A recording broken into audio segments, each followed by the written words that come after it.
Hey guys, it's Dana and it's time to talk about money. In this video, I want to talk all about emergency funds, why to have one, where to keep it, how much money to have in it, and then when to use it. So let's talk about that. I've been getting a lot of different questions on different videos about emergency funds. I kind of noticed a trend, so I figured why not talk about that in this video. So let's just get right into it. Why do you need an emergency fund? You need an emergency fund because when something happens, then you just fix it. There's no drama, there's no stress, and you won't have to reach for a credit card or ask to borrow money. So many times things have happened and I've been like, oh my gosh, we have to pay for this. How are we going to pay for this? I haven't been able to sleep at night. It stressed me out. And there's all this drama, right? It's like this huge, big thing. Oh my gosh, I can't believe that happened. We're going to have to fix it, or we're going to have to pay for that, or even heading into the ER. Right, we've had times in our past we had to drive to the ER and it was so stressful, but on top of being worried about the health of my husband or my child, I was also thinking in the back of my mind, how are we going to pay for this? How am I going to pay for this $100 copay at the ER? And that's why you need an emergency fund. So that way it's not a lot of drama. It's just, okay, the car broke, we're going to fix it. You don't have all this like stress and anxiety and emotions. It's just like, all right, you know that you have the money sitting there. And so when the thing breaks that needs to be fixed, that you weren't expecting to be broken at this time, you just fix it. And it's not a big deal. So in a way, by having an emergency fund, you are making it so that emergencies stop happening in your life. They just stop happening because you have money sitting there on the side to take care of those unexpected things. And so when it occurs, you just take care of it and then rebuild your emergency fund. And so it's peace of mind. It is a way to eliminate emergencies from your life. Of course, emergencies still happen, unexpected things, but it doesn't have the same intense level of emotions tied to it when you do have some money sitting there to take care of it, right? And you can focus on just, taking care of your car, your child, your husband, whatever you need to do, your house, in order to, you just fix it. You just take care of it. That's why. All right, so how much should be in your emergency fund? How much, right? If you are trying to get out of debt, then just have $1,000, at least $1,000 sitting there, and that'll catch most little tiny things. It's not going to catch everything. It certainly is not enough, but it'll be something there to pay for some little thing that's broken on your car you'll be able to fix. So it's $1,000. If you're out of debt, then you want a fully funded emergency fund, and that can be 3 to 6 months worth of household expenses. So 6 months is what I like. I like more. So not too much though. You don't want to have like 100 grand sitting there because it's too much, all right? I mean, your household expenses probably are not that high per month. You just want to have 6 months, 3 to 6 months worth of expenses. Now, where do you stick your emergency fund? Where does this money all go? Where does this extra 20 grand you have sitting aside for emergencies? Where is it?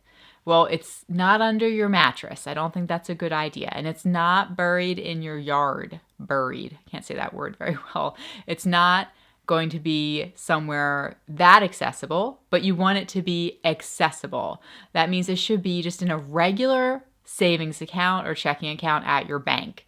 It's not going to be earning a lot of interest, and that's okay because it's not an investment. It's just insurance. It's just sitting there on the side. You have to be able to get it quickly. So put it into just a regular bank account. That's it. You're not going to be doing anything fancy with it because it's just sitting there and you need to be able to get at it really quickly in case you need it. Okay, now this is the part that's really fun. So when do you use your emergency fund? Well, I can tell you what you don't use it for, and that is you don't use it for shopping. It's not something that you use because you suddenly feel like you want to go out and buy a new car. That's not it. You don't use your emergency fund for planned or expected items, okay? So if you know something's coming up, then you have time to save for it. That's not what it's for. Okay, emergency funds are for things that are unplanned and unexpected, such as medical bills. All right, if you, like I just said, like I said earlier, if you're going to the ER, right? So if you had an ER copay, that certainly is usually unexpected. You weren't planning to go to the emergency room. So that would be something you would need that emergency fund for.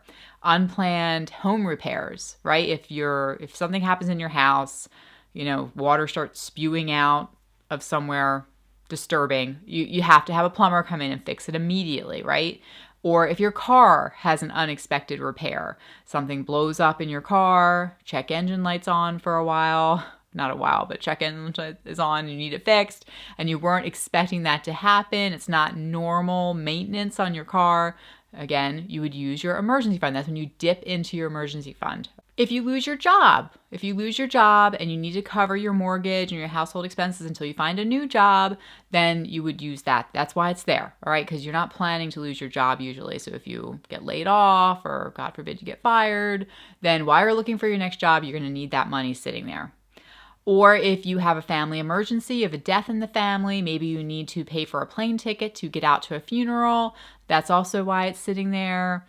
It's not sitting there to help you start a business. That's not a good way to use it because that's something that you can plan for. Christmas. Oh, Christmas. Okay, it's not there for Christmas.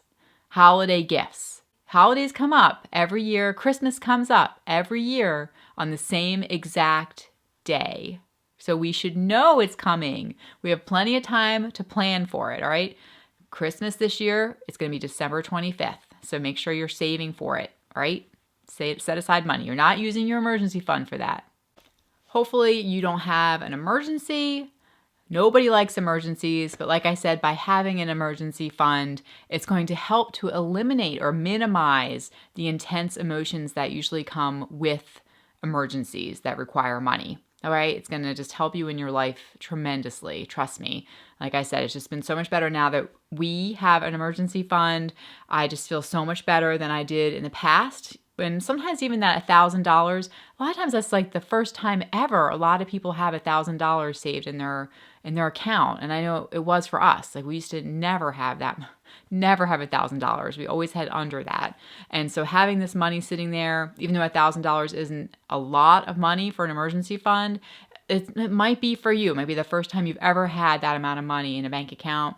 And it is worth it to let it sit there and to not touch it and to know that it's there in case you need it for something. Okay? Peace of mind. And like I said, it helps your whole life just be a little bit smoother, less drama. When you get rid of all the drama, stress, and anxiety, it's just so painful when you have to be thinking about money during a crisis or during a death in the family or, when you're sitting in the ER. And I know what that feels like. I know exactly what that feels like. And it's not good. It's just not a good feeling. And I hope that that's not where you are right now. But if it is, try to start saving, set aside as much money as you can just to kind of have at least $1,000 sitting there. All right? Okay, you guys, that's it. If it's your first time here, be sure to subscribe. I'm here every single Tuesday talking all about money. And we are a family of 6 living in the Philadelphia area. And that's it. Okay, I'll talk to you in the next video. Bye.